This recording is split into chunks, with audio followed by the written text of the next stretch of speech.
Bayangkan, seorang CEO muda, tampan, dan kaya raya memilih menyembunyikan identitasnya, lalu bekerja sebagai karyawan biasa di perusahaannya sendiri.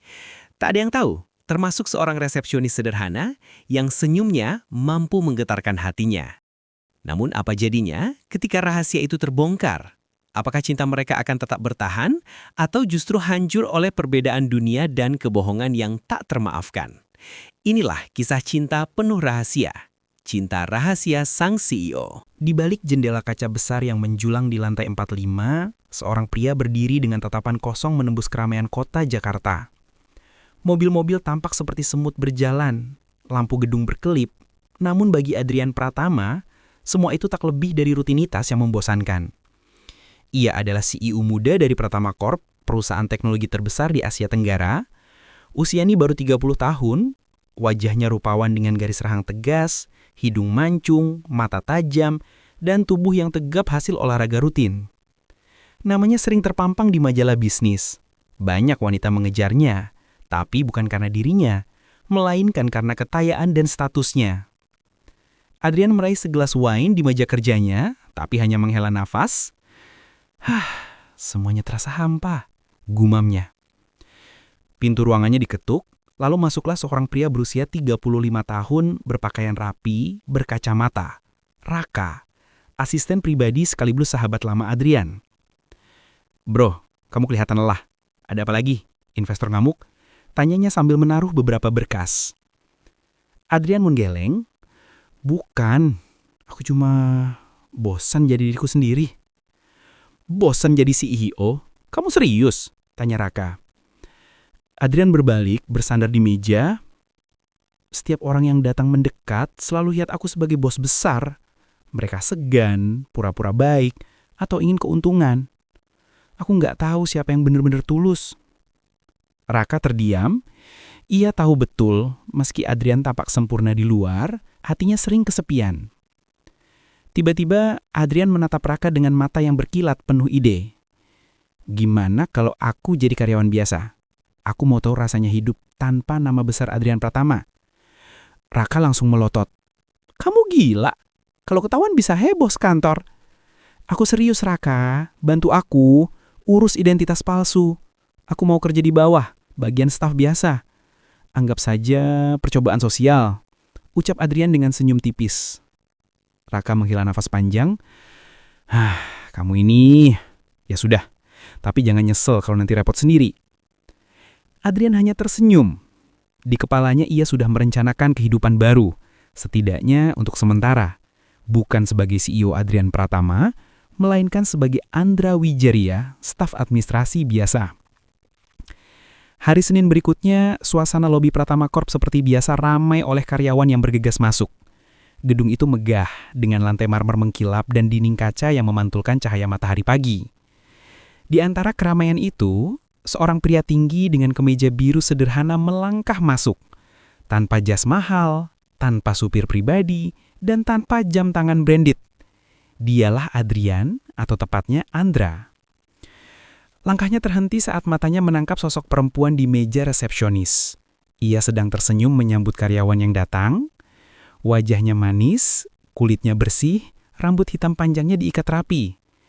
Senyum itu bukan sekedar formalitas, ada kehangatan tulus yang memancar. "Selamat pagi, Mas, karyawan Bali ya." Sapa perempuan itu ramah. Namanya Maya Ardianti, resepsionis yang baru bekerja 3 bulan di sana. Andra sempat terdiam sepersekian detik sebelum membalas. "Iya, saya Andra, baru mau mulai hari ini." Maya tersenyum makin lebar. "Selamat bergabung ya, Mas Andra. Silakan isi data dulu di sini." Andra menerima formulir, jantungnya berdetak lebih cepat. Entah kenapa pertemuan singkat itu meninggalkan kesan dalam. Hari-hari berikutnya Andra menjalani rutinitas sebagai staf administrasi. Meja kerjanya kecil, di dekat jendela. Rekan-rekannya biasa saja, ada yang ramah, ada yang suka bergosip. Tidak ada yang tahu ia sebenarnya bos besar. Kadang dalam rapat kecil, ia mengeluarkan ide yang jauh lebih cerdas dari manajernya. Beberapa staf kagum, tapi ada juga yang sinis. "Sok pinter, baru juga masuk," bisik salah satu. Andre hanya tersenyum. Ia tidak peduli. Yang paling ia tunggu tiap hari justru saat melewati lobi dan melihat Maya. Kadang ia sengaja datang lebih pagi hanya untuk disapa oleh Maya. Maya berbeda dari wanita yang pernah ia temui. Sederhana, tidak berlebihan, tapi punya ketulusan yang jarang ia lihat. Namun Andre juga memperhatikan sesuatu.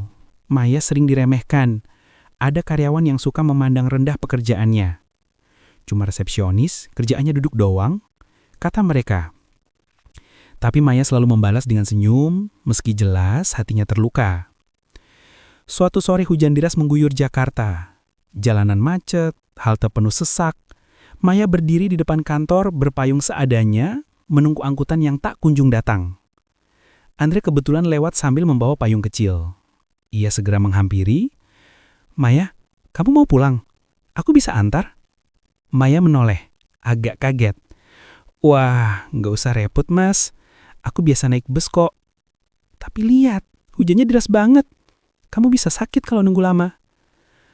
Maya sempat ragu, tapi akhirnya mengangguk. Mereka berjalan berdua di bawah payung yang sempit, bahu mereka hampir bersentuhan. Ada kehangatan yang sulit dijelaskan. Di mobil sederhana yang Andra bawa, ia sengaja menyembunyikan mobil mewahnya, mereka mulai mengobrol. Maya bercerita tentang kehidupannya, bagaimana ia harus bekerja keras untuk membiayai adiknya kuliah, bagaimana ia menabung sedikit demi sedikit untuk masa depan. Andra mendengarkan dengan seksama, hatinya bergetar mendengar ketulusan Maya. Tidak ada ambisi berlebihan, hanya perjuangan untuk keluarga. Saat itu juga, Andra sadar, ia bukan sekedar kagum, ia benar-benar jatuh cinta. Hari-hari berikutnya hubungan Andre dan Maya semakin dekat. Mereka sering makan siang bersama, kadang pulang bareng. Maya mulai merasa nyaman dengan Andre yang sederhana, hangat dan selalu ada untuknya. Namun, Maya juga mulai curiga. Beberapa kali ia melihat Andre dipanggil diam-diam oleh manajer dengan sikap sangat hormat. Bahkan pernah ia melihat Andre berbicara akrab dengan salah satu direktur. Siapa sebenarnya dia? Batin Maya. Di sisi lain, Andre dilanda dilema. Ia ingin jujur tentang identitasnya, tapi ia takut Maya merasa dibohongi. Selama ini ia merasakan ketulusan dari Maya bukan karena status atau uang. Bagaimana jika setelah tahu kebenarannya, Maya kecewa dan pergi? Rahasia besar itu menjadi bom waktu yang siap meledak kapan saja. Hari-hari berlalu, kedekatan Andra dan Maya semakin nyata. Dari obrolan singkat di lobi, hingga kini mereka sering makan siang bersama. Bagi Maya, Andra berbeda. Tidak sombong, penuh perhatian, dan selalu mendengarkan. Namun, bagi Andra, setiap senyum Maya adalah ujian. Ia semakin sulit menahan diri untuk tidak mengungkapkan siapa dirinya sebenarnya. Suatu malam, Maya tiba-tiba menerima telepon. Ibunya jatuh sakit di kampung dan ia bingung mencari biaya tambahan. Andra yang tahu itu tanpa pikir panjang menawarkan bantuan.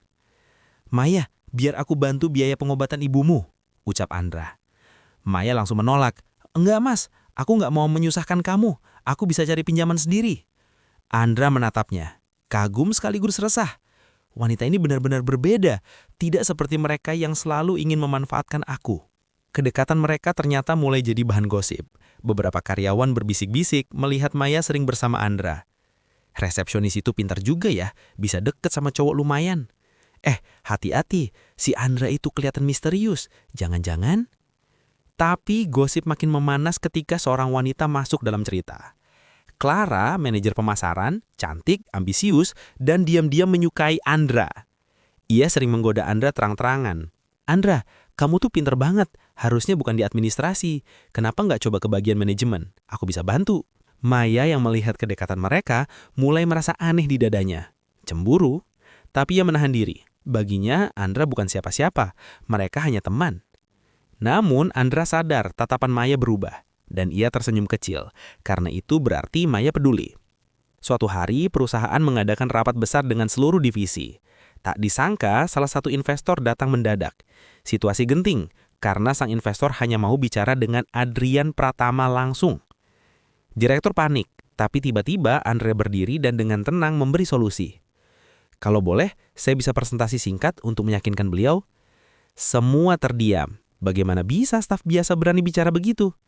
Tapi ketika Andra berbicara, tutur katanya tegas, logis, dan penuh wibawa. Investor itu pun akhirnya setuju melanjutkan kerjasama. Semua orang kagum, termasuk Maya. Tapi di benaknya muncul pertanyaan besar. Siapa sebenarnya Andra? Hari itu akhirnya tiba. Maya pulang lebih malam karena lembur. Saat lewat lobi, ia melihat Raka menjemput Andra dengan mobil mewah. Ia terkejut lalu bersembunyi sambil mendengar percakapan mereka. "Bos, kamu nggak bisa terus begini. Kalau identitasmu ketahuan, bisa runyam," kata Raka. "Aku tahu Raka, tapi aku belum siap bilang ke Maya." Maya tertegun. "Bos, identitas?" Jantungnya berdegup kencang. Semua potongan puzzle kini jelas. Andra bukan karyawan biasa. Ia adalah Adrian Pratama, CEO perusahaan ini. Air mata Maya menetes. Ia merasa dibohongi. Keesokan harinya, Maya menghindar dari Andra. Senyum yang biasanya ia berikan, kini hilang. Andra kebingungan, mencoba mendekat. "Maya, ada apa? Kamu marah sama aku?" Maya menatapnya dengan mata berkaca. "Siapa kamu sebenarnya, Andra?" "Adrian." Andra terdiam. Rahasia itu sudah terbongkar. Ia mencoba menjelaskan. "Aku memang Adrian Pratama.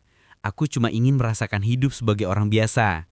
Dan aku jatuh cinta sama kamu, Maya. Cinta yang tulus." Namun Maya menggereng. Air matanya jatuh. "Kenapa kamu gak jujur dari awal? Aku bukan mainan untuk kamu coba-coba." Ia berlari pergi, meninggalkan Andra yang terduduk, merasa dunia runtuh. Sejak itu, Maya menjaga jarak. Ia tetap bekerja, tapi dingin setiap kali berhadapan dengan Andra. Gosip di kantor makin menjadi-jadi. Ada yang bilang Maya sengaja mendekati CEO demi harta. Ada yang bilang Andra hanya main-main. Clara makin memperkeruh suasana. Ia dengan sengaja menyebarkan kabar kalau Maya wanita matre. "Kalau bukan karena bos, mana mungkin dia diperhatiin," katanya sinis. Maya menangis sendirian. Ia merasa tidak adil, padahal ia sama sekali tidak tahu Andra adalah CEO sejak awal. Andra, yang melihat Maya hancur, akhirnya mengambil keputusan besar. Dalam rapat besar perusahaan, di depan semua karyawan, Adrian berdiri. "Aku ingin mengumumkan sesuatu. Selama ini, aku menyamar sebagai staf bernama Andra. Aku ingin tahu bagaimana rasanya bekerja seperti kalian. Dan dari pengalaman itu, aku belajar banyak tentang arti ketulusan, perjuangan, dan cinta." Semua terperangah. Maya terdiam, hatinya bergetar. Adrian melanjutkan. "Aku tahu gosip yang beredar, tapi aku ingin klarifikasi. Maya tidak pernah tahu siapa aku sebenarnya. Dan aku jatuh cinta padanya bukan sebagai CEO, tapi sebagai Andra." Ruangan hening. Semua menatap Maya. Maya menunduk, air matanya jatuh lagi. Namun kali ini bukan karena marah, melainkan karena tersentuh. Malam itu Adrian menunggu Maya di depan kontrakannya.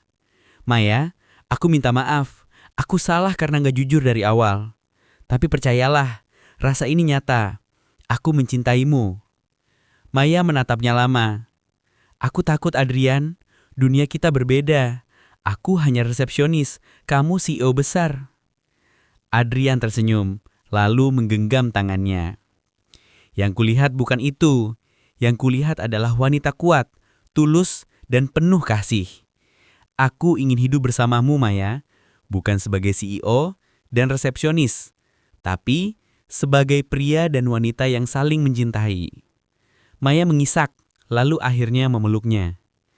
"Aku juga mencintaimu, Andra, atau Adrian, siapapun dirimu." Setahun kemudian, kabar besar mengguncang media. CEO muda Adrian Pratama resmi menikahi resepsionisnya sendiri, Maya Ardianti. Banyak yang kaget, banyak yang sinis. Tapi pasangan itu bahagia. Di resepsi sederhana yang penuh bunga putih, Adrian menggenggam tangan Maya erat. "Kamu tahu, sejak pertama kali aku melihat senyummu di lobi, aku tahu hidupku akan berubah." Maya tersenyum dengan mata berkaca. "Dan aku bersyukur, rahasia itu akhirnya membawamu padaku." Mereka berciuman, diiringi tepuk tangan. Tidak ada lagi rahasia, tidak ada lagi jarak. Hanya cinta yang lahir dari ketulusan yang mampu menyatukan CEO dan resepsionis sederhana. Tamat.